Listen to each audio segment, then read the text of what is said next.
Welcome to my channel online astro Karur TV வாழ்வின் வழிகாட்டி. Mobile எண் 8072125687. ஆன்லைன் அஸ்ட்ரோ கரூர் டிவி வாழ்வின் வழிகாட்டி.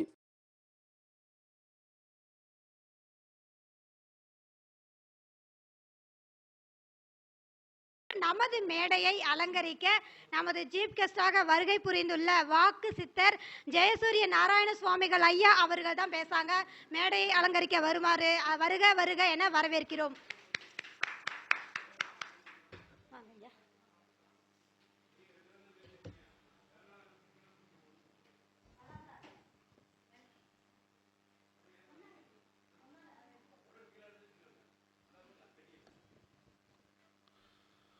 ஸ்ரீ குருப்பியோ நமக. அறியுவோம், எல்லோரும் இன்பற்றிருப்போம், வேறொன்றும் செய்யாய் பராபரமே என்று சொல்லி பதஞ்சலி மாமுனிவரையும் எல்லாம் வல்ல எம்பெருமான் வேங்கடநாதனையும் வணங்கி வழிபட்டு, உலகெல்லாம் உணர்ந்து ஓதற்கரியவன் நிலவுலாவிய நீர்மலி வேணியன் அலகில் சோதியன் அம்பலத்தில் ஆடுவான் பலர்சிலம்படி வாழ்த்தி வணங்குவான். திருச்சிற்றம்பலம். இன்றைய தினம் நம்முடைய மனித வாழ்க்கையில் நிறைய பிரச்சனைகள் இருக்கிறது. தீர்க்க முடியாத பல எண்ணற்ற ப்ராப்ளங்கள், அதையெல்லாம் எப்படி தீர்த்து கொள்ள முடியும் என்கிற வகையில் இன்னைக்கு அற்புதமான சில பரிகாரங்களை எல்லாம் நாம் பார்க்கலாம். மனிதனாக பிறந்த நிறைய விபத்துக்கள் வருது, பிரச்சனைகள் வருது, சண்டைகள் வருது. இந்த மாதிரி வருகின்ற பொழுது காரில் நம்ம தொடர்ந்து போகிறோம். கார் நிறைந்து யாருக்காவது காரில் பயணம் செஞ்சுக்கிட்டு இருக்காங்க, டூ வீலரில் பயணம் பண்ணிக்கிட்டே இருக்காங்க, அவங்களுக்கு ஒரு தொடர் விபத்து நடக்குது. அப்போ 4, 8, 12 செவ்வாயோட தொடர்பு வந்தால் வாகனத்தில் ஒரு பிரச்சனை வருது. சரி, இப்போ இதை வந்து பப்ளிக் கேட்குறீங்க, இதுக்கு என்ன பரிகாரம் அப்படின்னா, 9 முகம் உத்திராட்சத்தை எடுத்து வண்டியினுடைய பொம்பரில் மாட்டுங்க. ஒரு உத்திராட்ச மாலை 54 மாலை உள்ள உத்திராட்சத்தை எடுத்து காரில் பொம்பரில் அழகாக மாட்டி வைங்க. இது கிட்டத்தட்ட விபத்துக்களை தடுக்கும். காருடைய டேஷ்போர்டுக்குள்ளார வேலை வேறு, வேளா வேறுன்னு சொல்லுவோம்ல, வெளாமுச்சி வேறு அப்படின்னு ஒரு வேறு இருக்குங்க. அதோட வெட்டி வேரும் சேர்த்து டேஷ்போர்டுக்குள்ளே நீங்கள் வச்சுட்டீங்க அப்படின்னா கண்டிப்பாக விபத்துக்கள் நடப்பதற்கு உரிய சூழல்கள் இருந்தாலும் ஓட்டுபவரை சுதாரிக்க செய்து நம்மை விபத்திலிருந்து பாதுகாக்க செய்யும். சில மூலிகைகளுக்கு அளவுக்கு அதிகமான சக்தி இருக்குன்னு பதஞ்சலி யோக சூத்திரம் சொல்லுது. ஸோ அதுபோல் இரண்டாவது, ஒரு மனிதனுக்கு தொடர்ந்து கடன் வந்துக்கிட்டே இருக்கு. குரு வந்து கேதுவோட நட்சத்திரத்தில் இருந்தால் கடன் வரும். கேதுவை குரு பார்த்தால் கடன் வரும். குரு திசையில் கேது புத்தி, கேது புத்தியில் குரு புத்தி, குரு கேது சேர்ந்து இணைஞ்சிருந்தாலும் கடன் வரும். கேது என்பது கடனை கொடுக்கும். அது இப்படியெல்லாம் நிறைய சொல்லிட்டு போகலாம். பட் இதுக்கு ஒரு பரிகாரம் வேணும். அப்போ கார்த்த வீரிய அர்ஜுனர் அப்படின்னு சொல்லி ஒரு தேவர் இருக்கார். அந்த கார்த்த வீரிய அர்ஜுனர் அப்படிங்கிற அந்த கடவுளுடைய எந்திரம் இருக்கு. அந்த எந்திரத்தை எடுத்து நீங்கள் காருக்குள்ளே வச்சுக்கிட்டாலும் சரி, அது உங்களுக்கு விபத்துக்கள்லேருந்து தடுக்கப்படும். கார்த்த வீரிய அர்ஜுனருடைய மந்திரம் இருக்கு. அந்த மந்திரத்தை நீங்கள் வந்து எழுதி வைத்து கொண்டு உங்களிடத்திலிருந்து நட்பாக அன்பாக உறவாடி அக்கம் பக்கத்தில் சந்தோஷமாக மகிழ்ச்சிகரமாக வாழ்ந்துட்டு, நம்ம எந்த விதமான எழுத்துக்களும் இல்லாமல் நம்ம சின்னமாக நம்மக்கிட்ட பேசிய நம்மளுடைய எப்படி சொல்கிறது, நம்மளுடைய வீக்னஸை பயன்படுத்தி அப்படியே சொல்லி இது பண்ணி கொஞ்சம் கொஞ்சமாக பணத்தை வாங்கிடுவாங்க. ஒரு ஃபைன் மார்னிங் அது பேட் மார்னிங் ஆகிடும், கேட்டால் பணம் தரமாட்டான். இப்படிப்பட்டவர்களை வரவழைக்கிறதுக்கு இந்த கார்த்த வீரிய அர்ஜுனர் கடன் கொடுத்துட்டு வாங்கிட்டு நெஞ்ச நிமித்துறான். இந்த மந்திரத்தை பிரயோகம் பண்ணி யாக வேள்வி பண்ணியே செய்யும் பொழுது அடித்து உதைச்சி அந்த பணத்தை அவங்ககிட்ட இருந்து கொண்டு வந்து காலடியில் போடுறதுக்கு வேலையை செய்வார். ஈவிரக்கம் பார்க்காமலே அடிப்பார். ஸோ அதனால் இந்த மாதிரி விஷயங்கள். அடுத்தாப்பில் எடுத்துக்கிட்டீங்க அப்படின்னா, பங்காளி உறவில் அடிக்கடி சண்டை வந்துக்கிட்டே இருக்கும். பங்காளி உறவில் அது பங்காளி என்பது செவ்வாய். செவ்வாய் என்பது பொறுத்தளவில் நிலம், பூமி, சொத்து, வளர்ச்சியை கொடுக்கக்கூடியது. சனி அப்படின்னு சேரும் பொழுது சனினா இரும்பு, செவ்வாய்னா காந்தம். இந்த செவ்வாய் இந்த இரும்பை இழுத்த உடனே என்னாங்க, பங்காளி உறவில் பிரச்சனை வரும். இந்த மாதிரி ஜாதகத்தில் யாருக்காவது இருந்தால் நீங்களே பார்க்கலாம் உங்கள் ஜாதக நோட்டில். செவ்வாயை சனி பார்க்குறார், செவ்வாய் சனியை பார்க்குறார். இப்படி இன்னும் பர்டிகுலராக 3ஆம் பாவத்தில் போயிட்டாலோ இப்படிலாம் இருந்தாலும் இந்த மாதிரி சித்திரவதை வரும். சரி, இதெல்லாம் போக்குறதுக்கு என்ன வழிமுறைகள்? செவ்வாயினா சொத்து. இப்போ பரிகாரம் என்ன செய்யலாம் அப்படின்னா, ஒரு முள்ளால் எடுக்கிறதுன்னு பேருங்க. அதாவது பெரும்பாலும் வீட்டில் வந்து காம்பவுண்டை சுற்றிலும் கருவேல முள்ளுன்னு சொல்லி ஒரு முள்ளில் செடி ஆட்டம் வச்சு காம்பவுண்ட் ஆட்டம் அடைப்பாங்க. சில பேர்களுக்கு இந்த முள்ளு வேலி காம்பவுண்டு போடுவாங்க. முள்ளு வேலியிலேயே பின்னி போடுவாங்க. கருங்கல் என்பது சனி, அந்த கம்பி என்பது சனி. இப்போ செவ்வாயை விட சனியினுடைய ஆதிக்கத்தை அதிகமாக்கிட்டிங்கன்னா குளிர்ச்சி ஆக்கி விட்டுரும், சாந்தமாக்கிடும். அந்த முள்ளுவேலி கம்பிகள் அது பண்ணிட்டீங்கன்னா வளைந்து போகும்போது கேது. அப்போ எந்த தர்மத்தின் அடிப்படையில் ஒரு பிரச்சனை வருதோ அதே தர்மத்தின் அடிப்படையிலே போய் அதை உடைச்சிடலாம். இதாங்க பரிகாரம். இப்போ நிறைய பேர் பார்த்தீங்கன்னா இந்த ராகு செவ்வாய் சனிக்கு வந்து என்ன செய்யலாம் அப்படின்னா, இயற்கையில் அது வந்து நம்ம மாசுபடுத்தும், நம்மளையும் சிரமப்படுத்தும். அதற்கு சில செடிகள்லாம் இருக்குது. தக்காளி செடி வளர்க்கலாம். சொடக்கு தக்காளின்னு ஒரு தக்காளி இருக்குது, அந்த செடியை வச்சு நாம் பேலன்ஸ் பண்ணலாம். நிறைய கேஸ் எல்லாம் வரும் ரொம்ப, அதெல்லாம் ஜெயிக்கலாம்.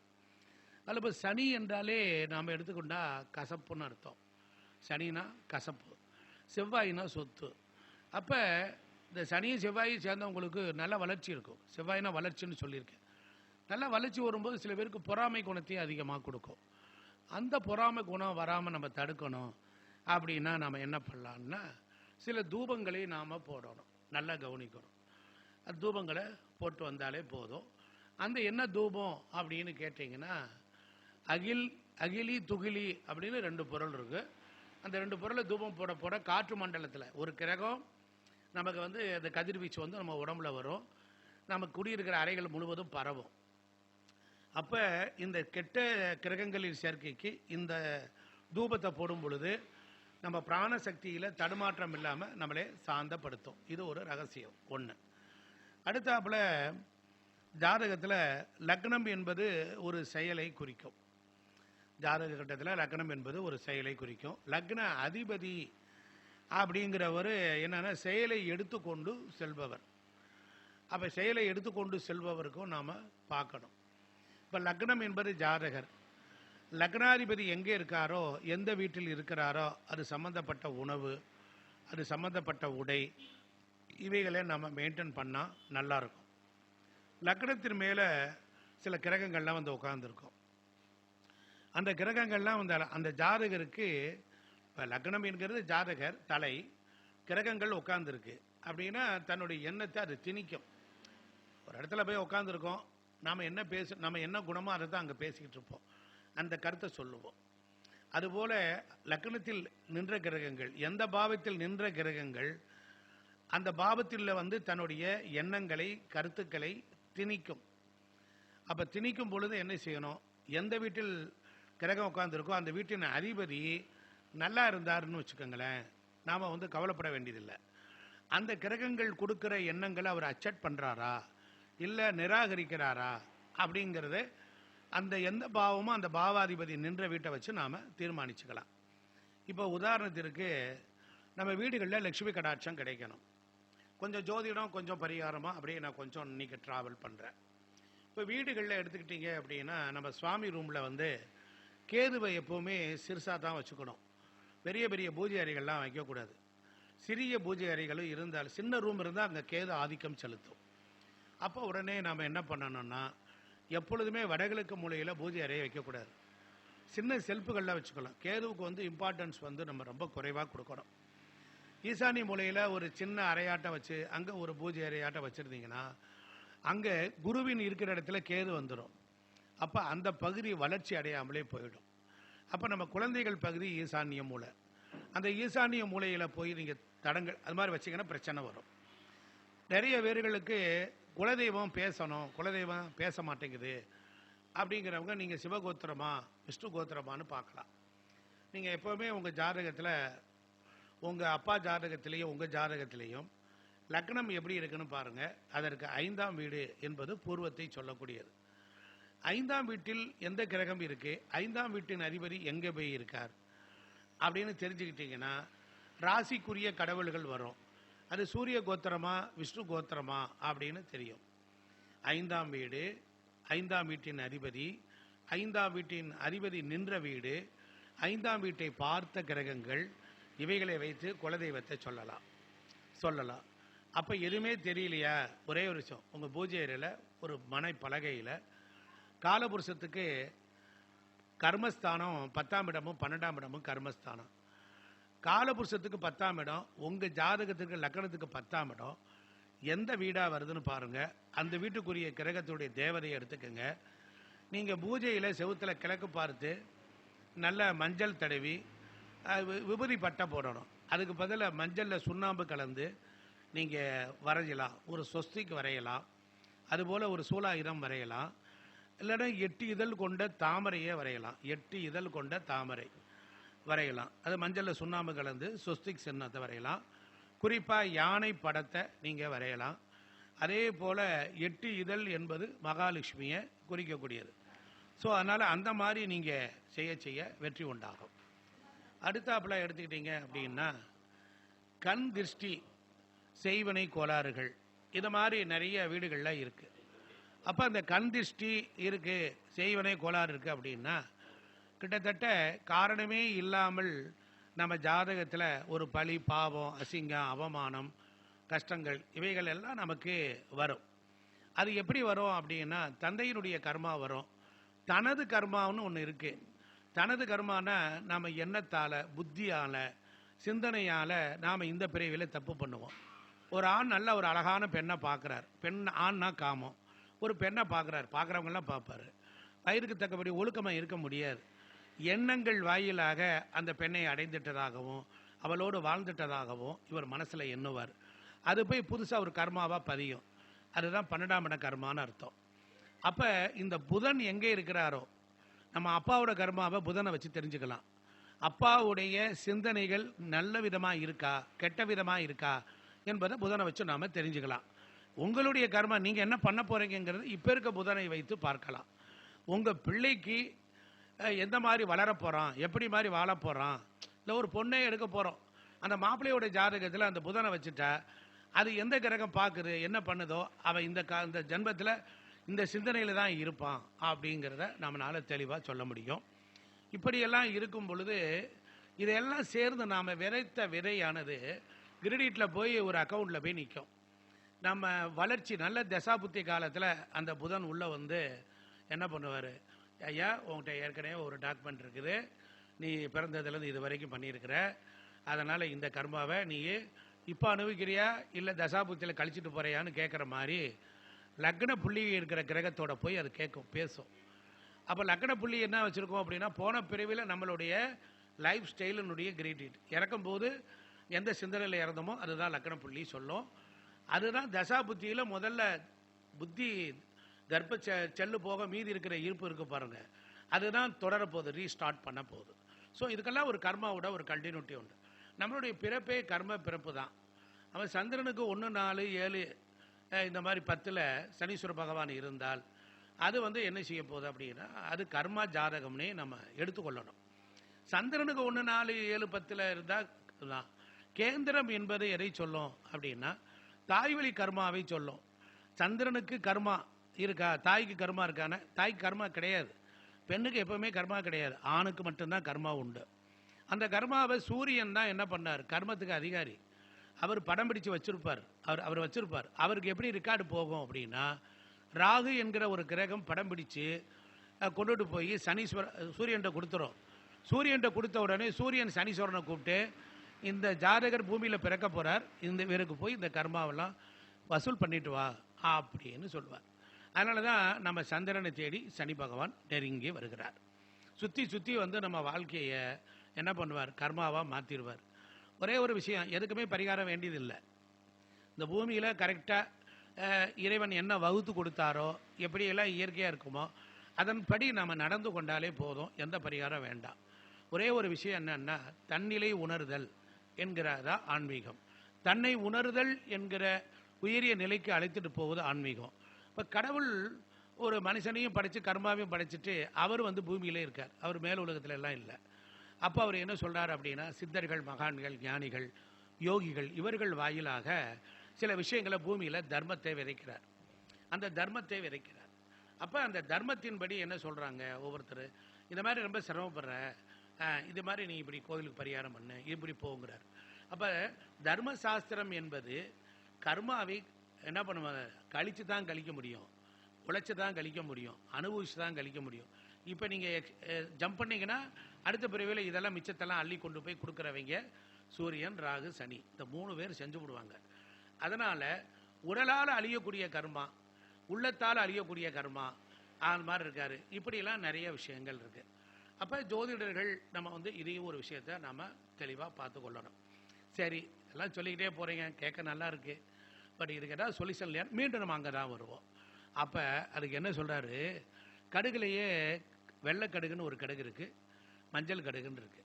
இந்த வெண்கடுகு இருக்கிறது, உப்பு இருக்குது, உப்பு, காஞ்ச மிளகா, ஒரு பச்சை கற்பூரம், கொஞ்சம் மிளகு, இதெல்லாம் ஒரு வெள்ளை துணியில் கட்டி ஞாயிற்றுக்கிழமை அன்னைக்கு இரவு 9 மணிக்கு மேலே நம்ம தலையை 9 தடவை சுற்றி கொஞ்சம் எண்ணெயை ஊற்றி கண்ணு சிரட்டையில் வச்சு எரித்தோம் அப்படின்னு சொன்னால் என்ன ஆகும், கர்மாவானது பார்வை திருஷ்டியும் கொஞ்சம் குறையும்.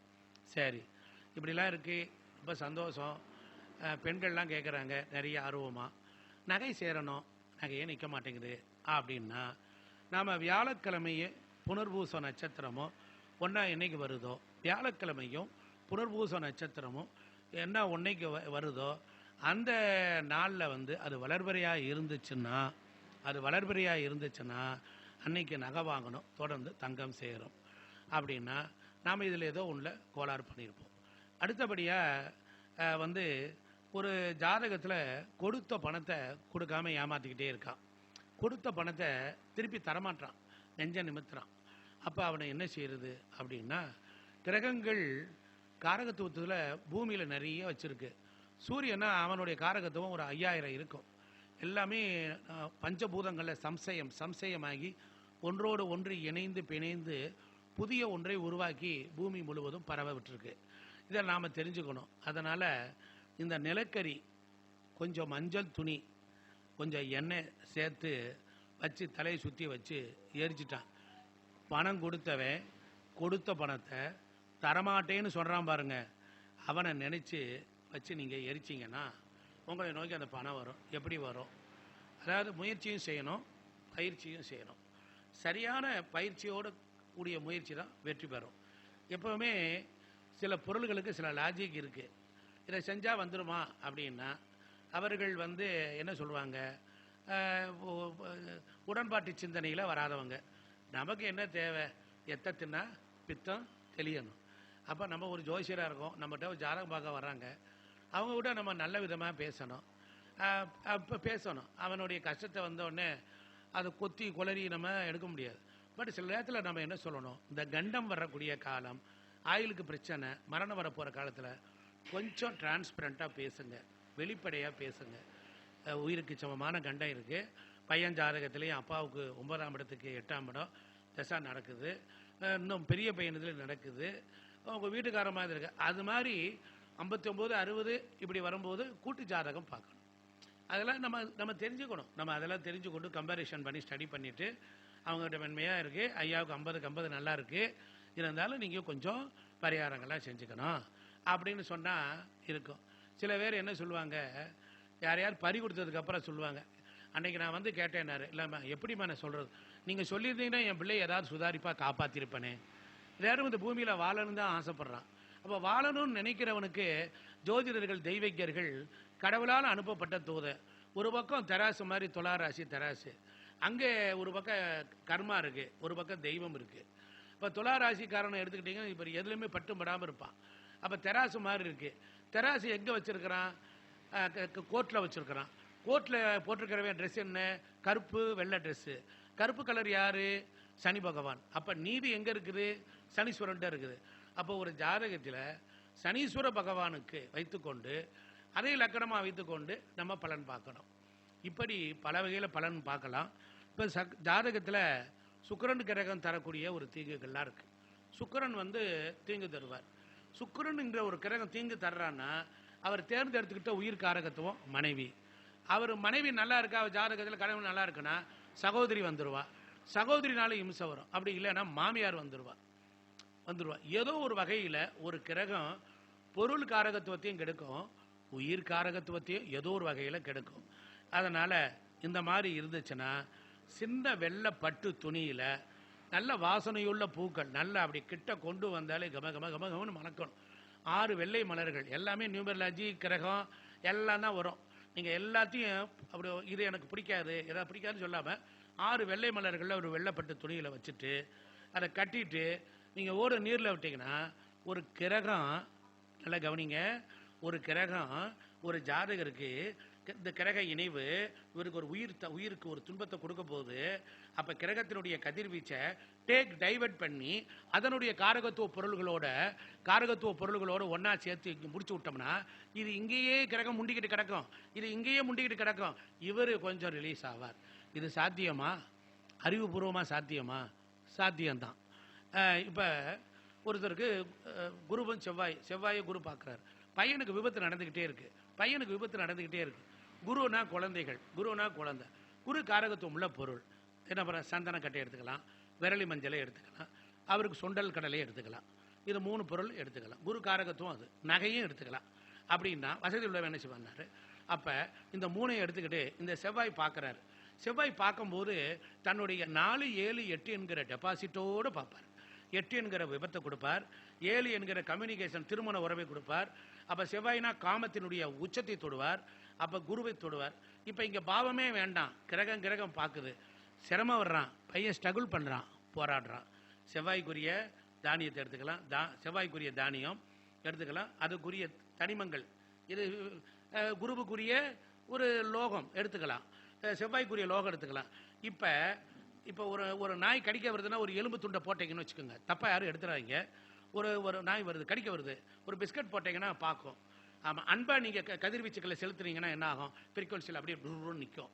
அதே மாதிரி கிரகங்கள் கதிர்வீச்சுக்களை உங்கள் உடம்புல கெமிஸ்ட்ரியாக இருக்குது, உங்கள் உடம்புல வந்து சேர விடாமல் டைவர்ட் பண்ணி இந்த இதுகளை ஒன்றா இணைச்சி ஒன்று முடிச்சு போட்டிங்கன்னா என்ன ஆகும்னா, கையிலே வச்சுக்கிட்டிங்கன்னா அது ரெடியாக அங்கே தான் போகும்.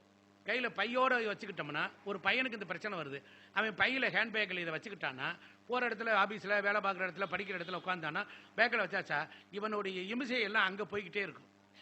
அப்புறம் அதை எடுத்து போட்டலாம். இப்போ உதாரணத்திற்கு எதுவுமே ஒருத்தன் வந்து ரொம்ப இம்சை கொடுக்குறான், அந்த இடத்த காலி பண்ண சொல்கிறான் அப்படின்னா என்ன செய்யணும், அப்போ யோசித்து பார்க்கணும். சரி, கருங்கல் ஒன்று எடுக்கணும், செங்கலை ஒன்று எடுக்கணும், ஒரு தர்ப்ப கயிறில் போட்டு கட்டி ஈசானி மூலையில் வச்சாச்சுன்னா அந்த இடத்துக்கு வரமாட்டான். ஏன், கிரகம் அங்கே போய் முட்டுது. ஒருத்தருக்கு நான் ஏற்கனவே பல இடத்துல சொன்னேன், என்னுடைய சரக்கு எல்லாம் என்னுடைய சொந்தது கிடையாது, நான் படித்தவை, காதில் கேட்டவை, அது ஒரு இடத்துலேருந்து எடுத்து இன்னொரு இடத்துக்கு கொடுக்குறேன், அவ்வளோதான். ஸோ அதனால் எல்லாருமே வானத்திலிருந்து குதித்தவர்கள் அல்ல. எல்லாரும் ஏதோ ஒரு குருமார்களிடத்துல படித்ததில் பிடித்தது, கண்டதில் கேட்டது, கேட்டதில் தெரிந்தது, தெளிந்தது, அறிந்ததை கொஞ்சம் விலக்கி சொல்லக்கூடிய ஒரு அறிவை இறைவன் தந்தான். சொல்லக்கூடிய ஸ்டைல் மாத்திரம்தான் என்னுடைய ஒழிய இங்கே எதுவுமே கிடையாது. இப்போ ஒருத்தருக்கு ஒரு பிரச்சனை வந்துக்கிட்டே இருக்குது, குருவுக்கும் சனிக்கும் பிரச்சனை வருது. குருவுக்குரிய ஒரு கடலை, இனிப்பு கடலை, குரு பேசிக்காக இனிப்பாக இருப்பார், அது 2ஆம் இடத்தோட சம்பந்தம் வருது அப்படின்னா 2ஆம் இடம் வாய். அப்போ ஒரு கடலை, அந்த கடலை உருண்டையை வாங்கி வச்சுக்கிட்டு சனி அவரை பார்க்குறார், படிப்பில் தடங்கள் வருது, இல்லை குடும்பத்தில் சண்டை வருது. எந்த டிகிரி வாங்கியிருக்கார் குரு, எந்த டிகிரி வாங்கியிருக்கார், 13 டிகிரியா, 13 கடலை சனி பார்க்குறார். அவர் ஒரு 29 டிகிரிலேருந்து பார்க்குறார், 29 எள்ளு உருண்டை. இந்த ரெண்டையும் வாங்கி ஒன்றா சேர்த்து விட்டாச்சுன்னா இவங்க ரெண்டும் கிச்சபச்சான்னு இங்கேயே கிடப்பாங்க, நம்மளையே தொந்தரவு பண்ண மாட்டான். ஒரு தாய் சொல்லி முடிக்க போகிறேன், ஒரு தாய் குழந்தைய வச்சிருக்கிறா, ஒரு தாய் 4ஆம் இடம் 5ஆம் இடத்தை இடுப்பில் வச்சிருக்கிறா.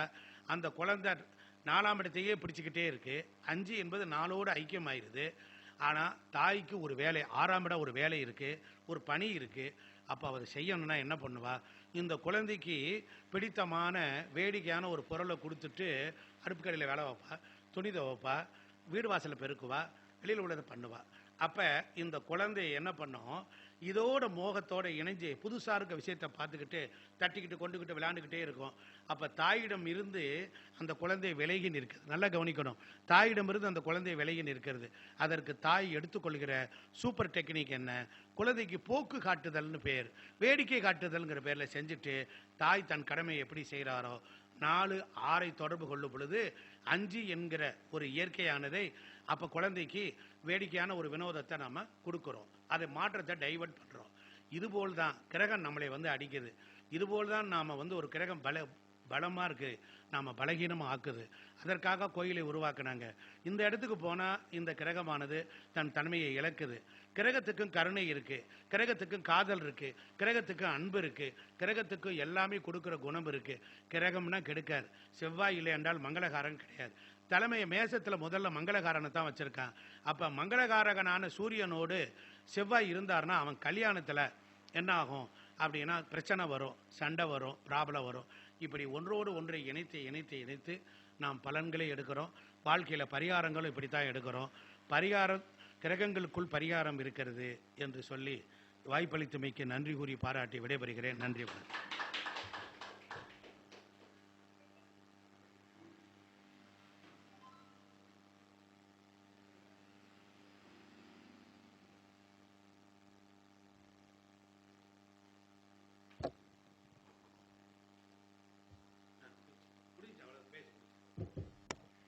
ஐயா அவர்கள் மிக அற்புதமாக பேசி ஐயா அவர்களுக்கு நன்றியை தெரிவித்துக் கொண்டு குபேர கலச அறக்கட்டளை நிர்வாகிகள் கௌரவிக்க வருமாறு வருக வருக என வரவேற்கிறேன்.